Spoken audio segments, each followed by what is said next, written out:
Yeah. Thank you, Guillaume. Pleasure to be here, and thanks for the hospitality during the week so far, and look forward to being with you this afternoon. Unfortunately, we don't have the slides up yet, but the title of the presentation is The Politics of Coordination, the Pursuit of the Philosopher's Stone. Now, some years ago, Aaron Wildofsky, who was one of the grand old men of public administration and public policy, said that policy coordination was the philosopher's stone. That is, if we could get coordination right, we could in fact convert sort of all the problems we have in policy into gold and make government work. Now, that's probably excessively optimistic, and I'll try to point out why later. But it's still, the notion here is that it's important to think about coordination, because governments tend to be very segmented, very fragmented, and we have to try to pull all this together into some sort of coherent package of policies and administration. So, 3 words are used around this basic topic: coordination, coherence, and horizontal management. Now, all of these mean roughly the same thing.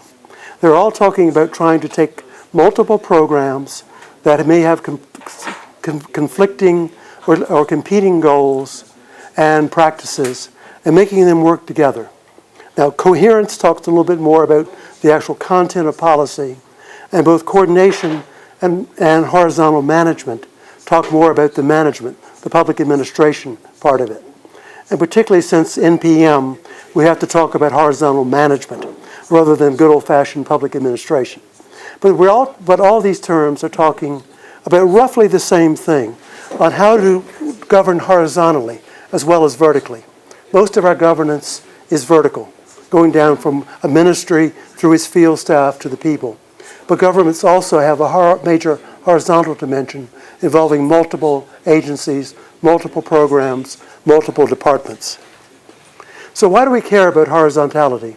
Why do we care about coordination? I'll give you 5, 6, 7 reasons. 1, we can reduce cost.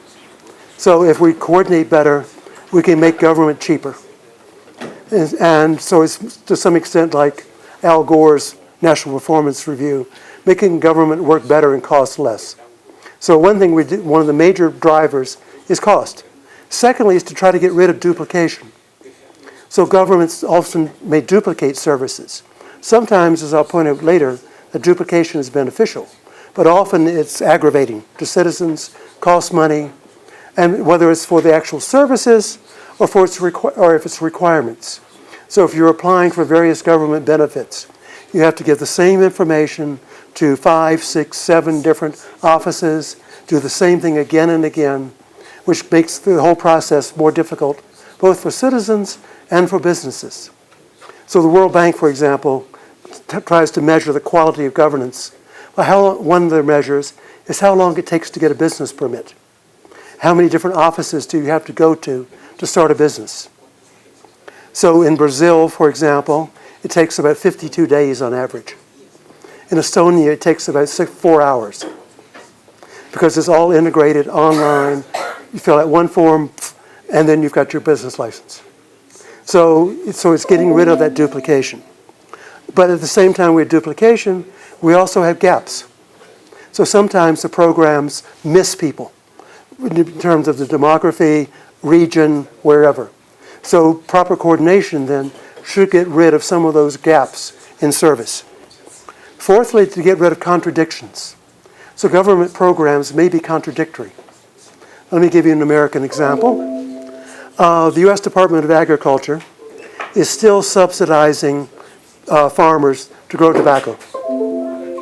Okay. At the same time, the Department of Health and Human Services is spending millions of dollars trying to get people not to smoke or use tobacco in any form. So what is the tobacco policy? Is it subsidizing tobacco, or is it stopping people from using it? Now, that's wasteful, and it's incoherent. So, okay, good. Where are you? Am I up to where I am? Okay, good. So sometimes governments contradict each other. And in Guillaume's France, there was for a while a program trying to get people to drink more wine at the same time trying to cut down on drunken driving. So again, governments contradicting themselves, and it's for good reasons.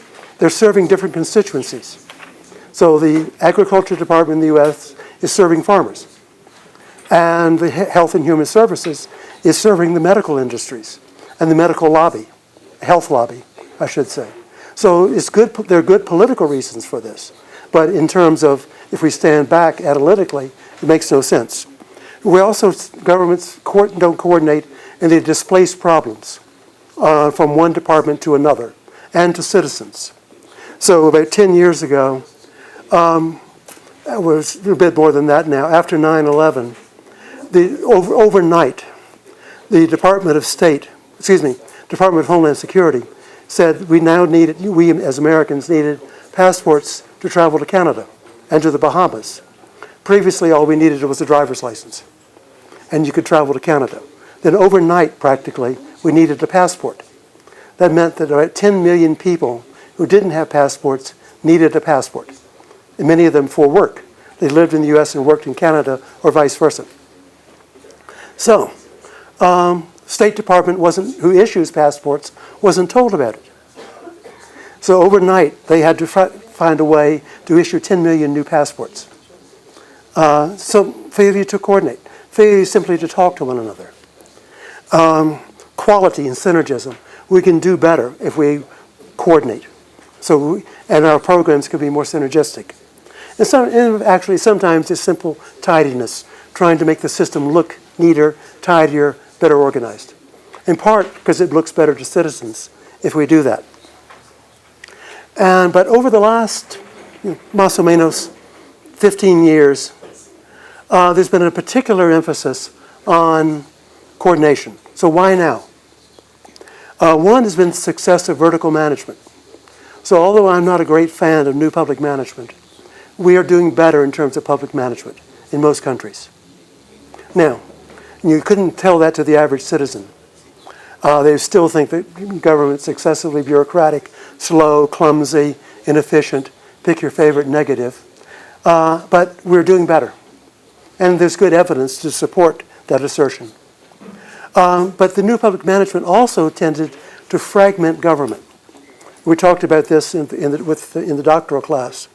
That part of the program of new public management was to split up large cabinet departments into more or less autonomous agencies, each one doing one thing. So in Britain, for example, the former Department of Department of Social Security was split up into 5 agencies, each one doing one thing. So if you want to create a more coherent social program, you have to get them to work together. So NPM, to some extent, added problems to the coordination problems that have been there since the Chinese dynasties. So actually, Sammy Feiner wrote this History of Government, and one of the statements in there is that the first Chinese dynasty the government had 2 departments. One received communication, one wrote communication, and they didn't talk to each other. So coordination problems have been going on for centuries, and we've exacerbated them over time.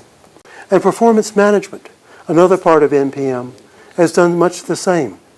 So now, if I'm a manager of a public program, I'm going to be assessed, and my job may depend upon how well I meet certain program targets that are specific to what I do and what my organization does.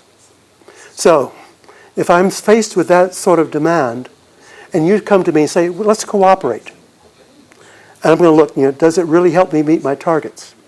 If it doesn't, I'm going to say no. I don't have the resources, the time, the energy.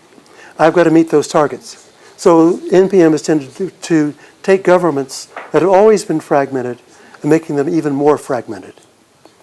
I'll skip the loss of confidence. Changing demands, I think, is more important. So changing demands, meaning here, the growth of demands and political mobilization by groups such as women, immigrants, children, the elderly, who require cross-cutting services. Again, I told the class I'm working with, so you can go to sleep for 2 minutes. For a while, I was a consultant for the government of Ontario in Canada on children's policy. And so they wanted to figure out, what parts of government were dealing with children. Answer, everybody. So when you begin to mobilize these types of client groups that require cross-cutting services, you then require more coordination. And then, so that political mobilization then has been producing greater demand for coordination. Globalization gets blamed for everything, so why not this? But it is, I think, a real point. So again, Canadian example. I was interviewing the woman who was, for a while, Minister of Education in Canada. And she was so disappointed in her job because she thought she was going to be talking to school teachers and to kiddies and doing all those nice school things. No, she was spending most of her time dealing with the Ministry of Foreign Trade, the Ministry of Finance, Ministry of Economics. Because in a knowledge-based economy, education is a central economic actor, so she was having to coordinate her educational policy with all the economic actors because of globalization and knowledge-based economies. Politics, again, we want public programs. They're nice, neat, well-delivered, seem coherent. The ideology of networks, the opportunities that are provided by information technology. So it's much easier to coordinate today than it was 5 years ago, 10 years ago. All you need is a cell phone or computer, whatever. So the actual process of coordination takes much less face-to-face communication. You can do it all electronically. So coordination should be more easy to produce than it has been historically. Now, some fundamental questions. First of all, what is coordination? Not a bad question. I've been rattling on for 10 minutes already about it without really defining it. Whether we deal with it from the bottom up or the top down. Because you can think about this either way. You can think about doing the coordination in the national capital, getting the ministries together, getting them to come up with plans and programs that are coherent, that work together. Or you can think about it occurring at the bottom, out in the field, where the public servants who are actually delivering the programs actually have to work with one another. And with that same sort of distinction between policy and administration. Do you try to coordinate policy or do you try to coordinate administration? How to achieve it and how to match horizontal and vertical coordination. Because at the same time that we're working horizontally, we also have to work vertically. And so vertically here, but particularly in federal systems, between levels of government, but even in unitary systems, having to work between the national capital, provincial capitals, communes, and the public. So at the same time you have to go across, you still have to coordinate down. Okay, so what do I mean by the term coordination? So let me walk through. This comes from Fritz Schaff, a very distinguished German scholar. And he had these two basic notions of negative coordination and positive coordination. So negative coordination is that I know what you do, you know what I do, and we try to get out of each other's way. We don't necessarily help one another, but we try not to conflict with one another. So we try to, quote unquote, take into account what each other does. Now, that helps. It's not a solution, but it helps. But positive coordination, on the other hand, I know what you do, you know what I do, and we try to help one another. We try to see how much we can cooperate and try to come up with some unity of purpose. And then we can move on even from positive coordination towards strategic management or strategic coordination, where not only are we trying to work together around common goals, but we're trying to do so for the future. Where do we want to be in 10 years? Where do we want Ecuador to be in 10 years? And how do we cooperate to produce that nirvana in 10 years? So trying to think about comprehensive government strategies for producing certain types of overall outcomes for the public sector as a whole, not just for individual agencies and programs. But this is a very political process. It's political not in the sense of partisan politics. Political parties are not much involved in this. I'll point out in a moment that they may be. But for the most part, this is organizational politics. These are, and organizations play politics. They have to. That's how they get their budgets. That's how they get their authority to implement law or to make law and implement law. So they're playing organizational politics rather than partisan politics. And another scholar, or another two scholars, Rogers and Wetton, talked about the same sort of thing as mutual adjustment, that's the negative coordination, alliance, which is the positive coordination, and corporate strategy, which is the strategic coordination. So same.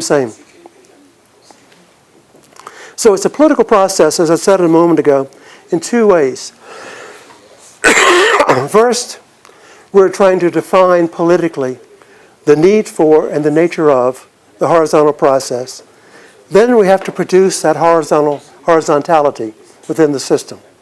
So we have to define what we need and then negotiate, bargain, use power, use authority, use all the mechanisms at one's disposal to produce the cooperation and the horizontal management.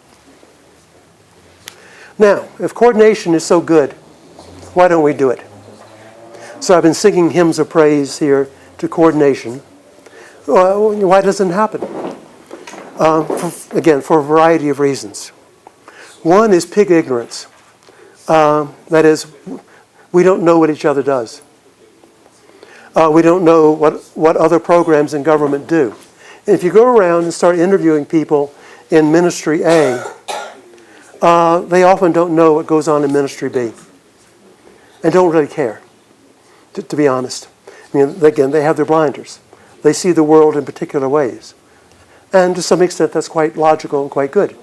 But if we're trying to produce this overall coherent governance, it's not so good.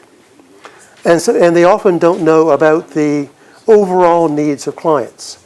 So it's a common phrase in social work to talk about serving the whole client, because government tends to fragment clients, fragment people.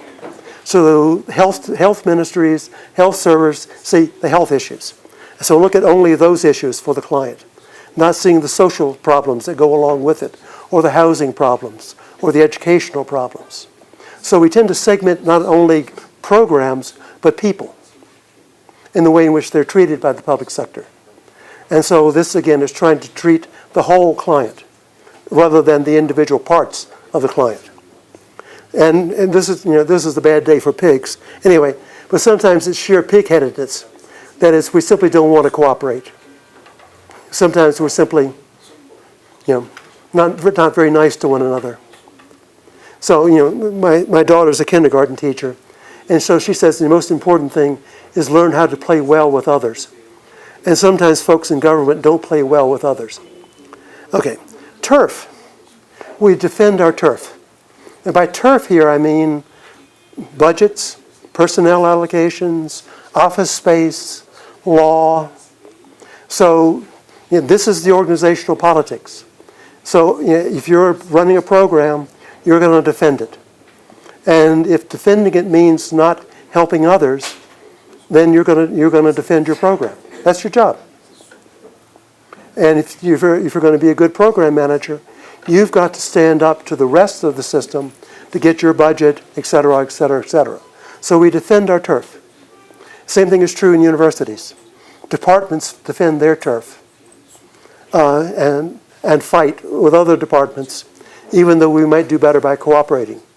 But we still fight for turf. I'm sure it's true in FLACSO. Power. And in the public sector, information often is power. If I know something you don't know, I have power over you. And so therefore, I may not share information. And information is crucial for coordination. I'll give you another American example. 9/11. So the 9/11 report was published a couple of years after the attack on New York and Washington, found out that fairly definitively that 4 organizations in the federal government had a good deal of information about the planned attack. The CIA had a good deal of information, the National Security Administration had information, and the FBI had information from all of their security and surveillance. Plus the FAA, Federal Aviation Administration, had a phone call from a flight school in Arizona saying that there were a bunch of guys here learning how to fly, but they didn't care about learning how to land. All they cared about was how do you steer the plane. Now, I've always considered landing to be an essential part of flying. But these guys, no, don't care about landing, just tell us how to guide the plane. And, of course, all they cared about was being able to drive it into a building. Anyway, but they didn't talk to each other. And the 9/11 Commission concluded that had they talked to one another, they probably could have averted the attack. But then they did a follow-up about 3 years later, and they still weren't talking to each other. Because historically, the CIA and the FBI have hated each other, and they don't talk. So, the unwillingness to share information can have, in this case, very tragic results. And sometimes it's partisan politics. So again, in coalition governments particularly. So if you have a coalition government, you've got Ministry X controlled by Party 1, Ministry Y controlled by Party 2, et cetera, et cetera, et cetera. They may not want to cooperate for political reasons. So that type of coalition government may produce coordination problems. Likewise, federalism. If the central government's controlled by one party and the provinces or the states are controlled by another party, they may not be best friends either. They may not work together terribly well. They have different political goals, and one might not expect them to cooperate very effectively. Okay, barriers continued. Oops, I got to keep. Can you flip? Does that work? No, it doesn't because we don't have. Okay. Okay.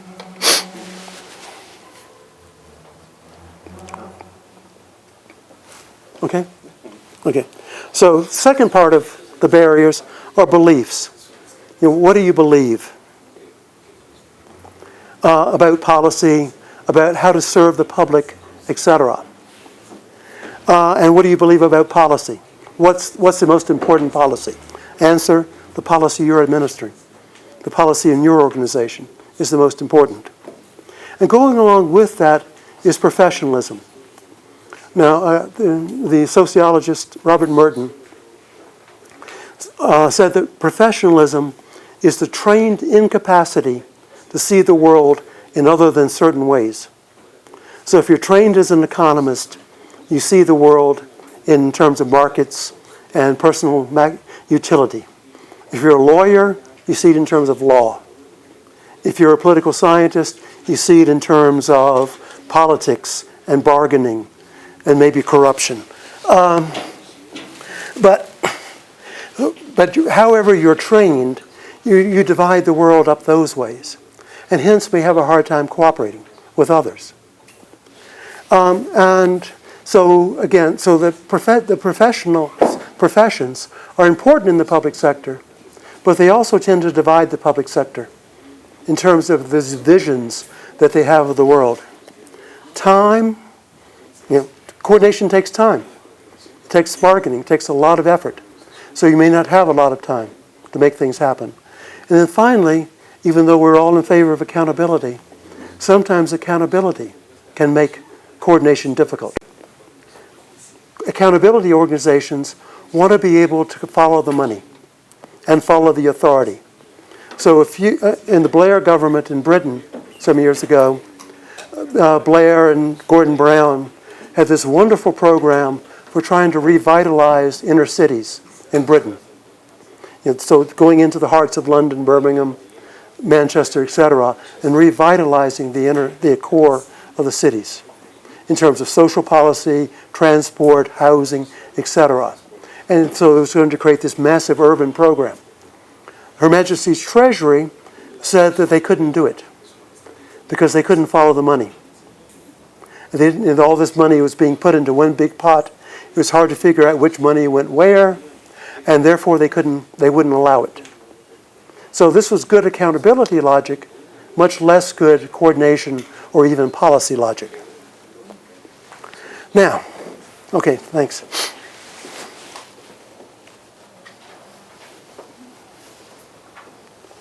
Okay, now, how do we coordinate? And particularly, how do we as academics think about coordination? So some of this is Casablanca, rounding up the usual suspects. So the three usual suspects are markets, networks, and hierarchy. So whenever there's a problem, you can always think about markets, networks, and hierarchy. And they're all important, but then there's a fourth one as well, which is collaboration, which I'll explain. So markets are, the fundamental notion of a market in many ways is a coordination. You're coordinating buyers and sellers using a price mechanism. Now, so that's good for the standard private market, but you can also think about it working in government. There are not many good cases here, but there's some. So again, a British example, Margaret Thatcher, which has been copied by the Swedes, is still in place in Sweden and to some extent Denmark, of creating internal markets, particularly in healthcare. So you have purchasers and providers of healthcare. So the area health authorities, for example, were the budget holders. So they would then put out essentially a bid or ask for bids in their area for things like for 400 appendectomies. So we estimate that this year 400 people are going to need to have their appendix removed. So what am I bid? How much? What is the lowest amount that you will give? Bid you'll give to do all these operations, and then give it to the lowest bidder. Good market logic. I'm not sure I want my appendix taken out by the lowest bidder, but still, it's an idea of using that sort of market allocation to bring together various parts of the system. And again, the Swedes are still doing it to some extent in healthcare, as well as, and particularly in elder care, taking care of senior citizens. Then networks. And networks are two types here, internal and external. Okay, sorry. You're getting your exercise for the day. Up and down. So, networks, internal and external. So, one of the best internal networks is a career civil service. So these are people who've worked in government for years, decades, and have been in touch with one another for years, and know each other. So all they have to do to coordinate is pick up the phone. And particularly for civil services such as the UK, where civil servants don't stay in a single department for their careers. So the standard career path for a civil servant in the United Kingdom is to start in one department, spend a year, 18 months there, move to another year, move someplace else, keep moving back and forth all across government. And so after about 15 to 20 years, then they hit a department and stay there. But in the first part of their career, they have a very broad experience in government. And not only do they understand different policies, but they know lots of people.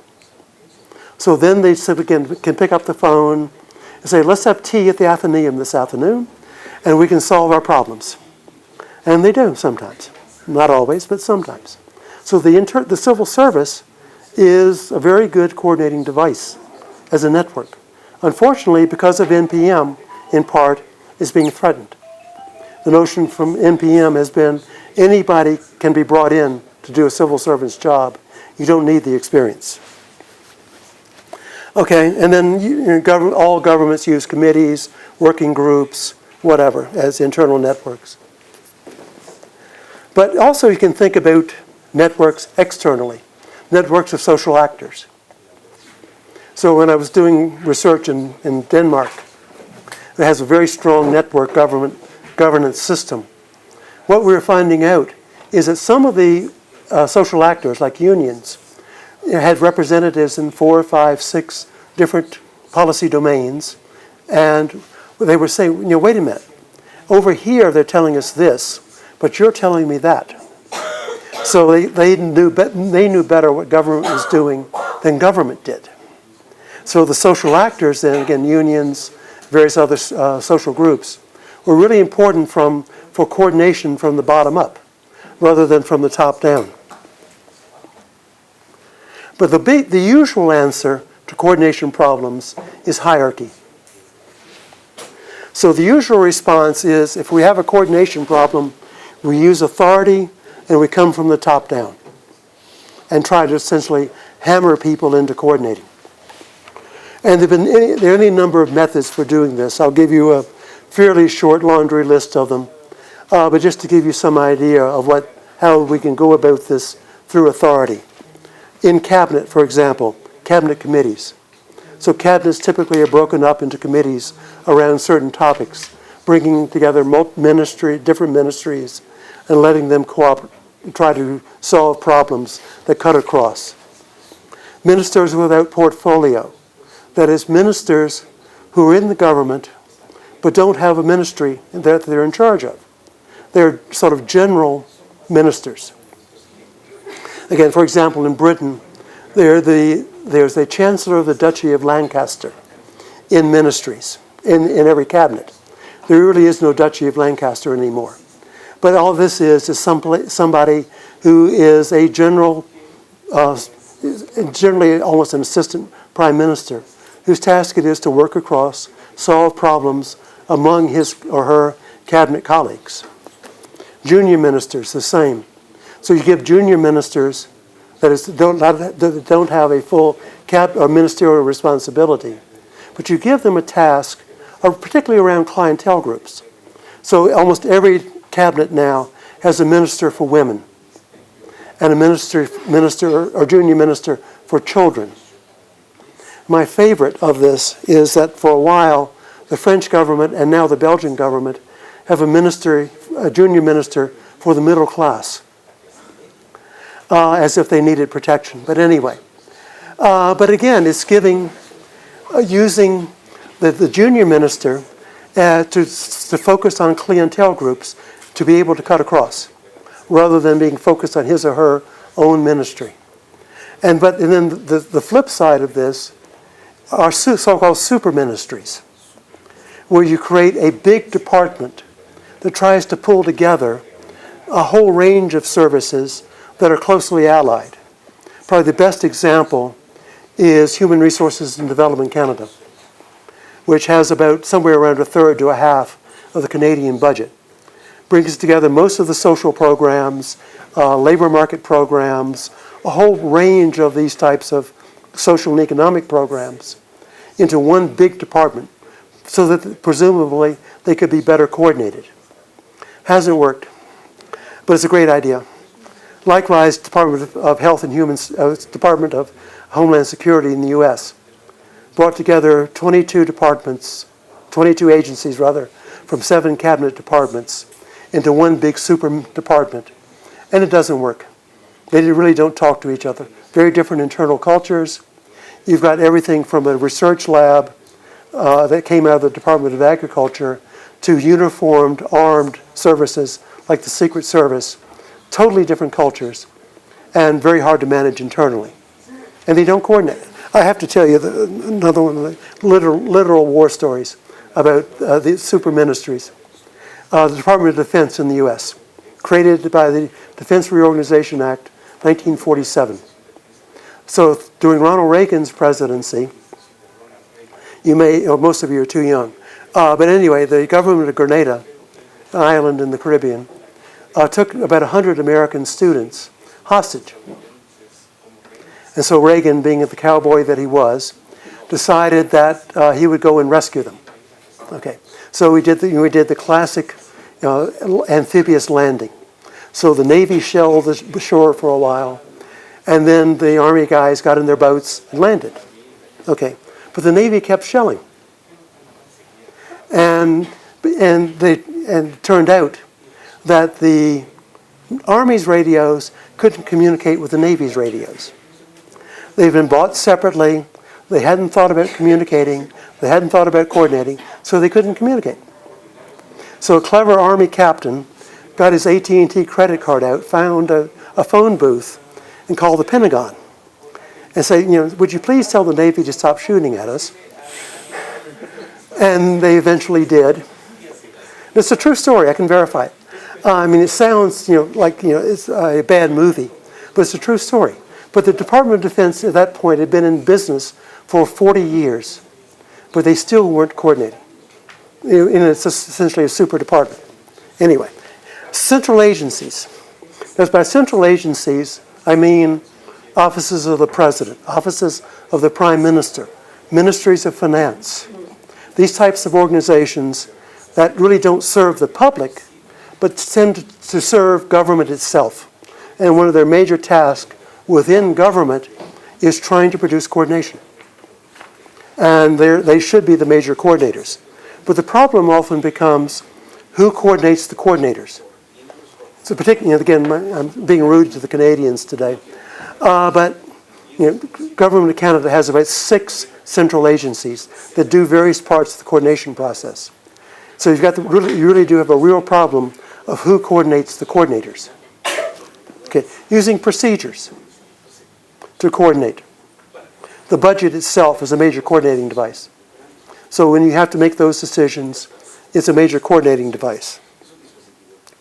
Performance management. Like I said, if those of you who have been paying attention will know that I said a few moments ago that performance management tended to divide government. But it also can be used to coordinate. Example, the Kiwis, New Zealanders, had this program of performance management that worked at 2 levels. One were so-called strategic results areas. The second was key results areas. So strategic results areas were big things like producing a healthier New Zealand. Then figuring out how different departments within the government fed into that big strategic goal. And it included, obviously, Ministry of Health, but also Ministry of Food and Agriculture, Ministry of Housing, Ministry of Health and Recreation and Sport, et cetera, et cetera, et cetera. Each one of whom contributed something, had a key result that could be measured in terms of what they contributed to the strategic result area. So this was actually using performance management to coordinate rather than to divide. So it can be done. And believe it or not, actually, George W. Bush tried to do the same sort of thing in the U.S. Wasn't nearly as successful as the New Zealanders. And then finally, czars. Has nothing to do with the Russians, but appointing a single official with responsibility for a program area. So good example, the U.S., we've had a drug czar since the 1990s. So it's the actual title is Director of the National Office of Drug Enforcement. I think that's right, yeah. But he's always just called the drug czar. So he or she is given a tremendous amount of power to try to coordinate the other organizations that are responsible for drug enforcement. And during the Obama administration, when Obama was dealing with the economic recession, he appointed about 20 czars to deal with various parts of the economic issues. So giving an individual a lot of authority to deal with an issue and try to coordinate and bring things together. Tony Blair and British prime ministers have had cancer czars and heart disease czars and various other health czars. Okay, then the final method is collaboration. And this is a concept from Eugene Bardak from Berkeley. And the basic idea here from Bardak is that if we really want to cooperate, we have to have the common frame of what the policy problem is. So we have to think alike, or at least partially alike, if we want to be successful in coordinating. So Bardak's notion of collaboration is reframing issues that are contentious in ways that multiple departments can agree upon. Now, this is hard work, because you're dealing with the fundamental ideas that are behind programs. But at the same time that it's hard work, if it's done well, it's probably the most effective.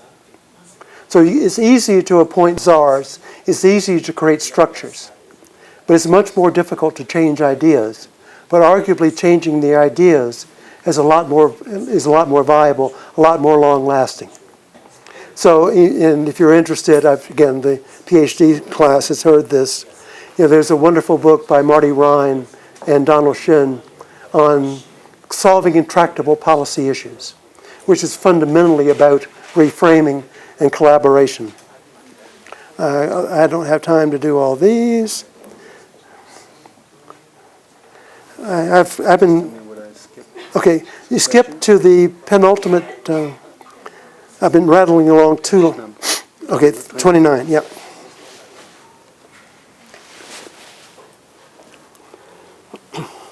So part of, again, as I was saying a few moments ago, or in fact many moments ago, over the last 15 or 20 years, and continuing, if you go knock on the door of a government, one of the first things they want to talk about is coordination, strengthening the center. So long-standing problems, again, have been exacerbated, and there's been this reaction to loss of control. So again, I'll tell the story again. That I worked as a consultant for the Prime Minister of Finland for a couple of years. And he was this great big guy named Paavo, and Paavo in Finnish means bear, and he looked like a bear, sitting behind his big desk. And so the first thing he says to the three of us who were going to work for him was, "I can't do anything. They gave it all away." Meaning NPM, all these reforms, he'd lost control. He thought he'd been elected to govern, but he didn't have much control. So he wanted to restore the center, and in particularly strategic terms. So he was, a fairly clever lad, and he really wanted to think about strategy. So our task was to come up with a strategic plan, a way of coordinating the system for him. And in the Q&A, if you're interested, I'll tell you, but I've been talking 45 minutes already, so I better shut up pretty soon. But other governments have talked about this as well. Tony Blair talked about joined-up government.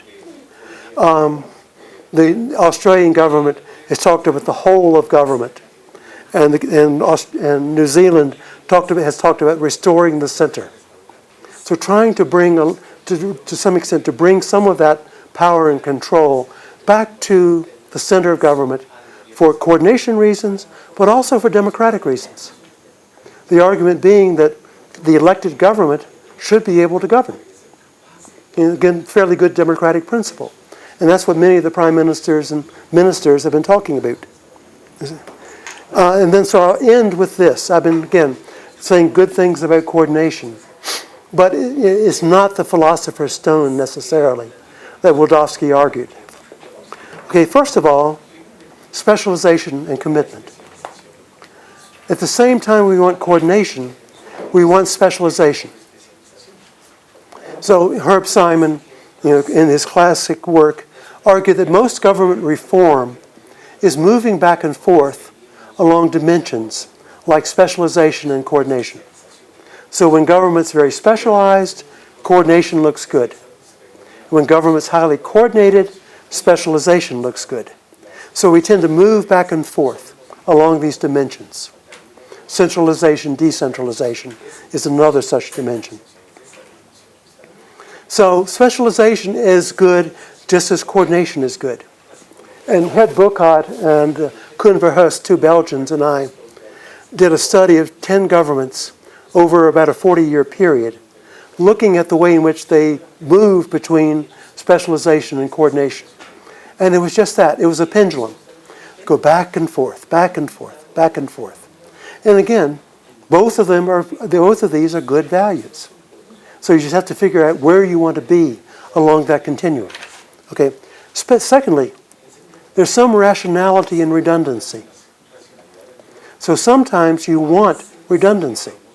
Coordination, you want things nice and neat, get rid of duplication.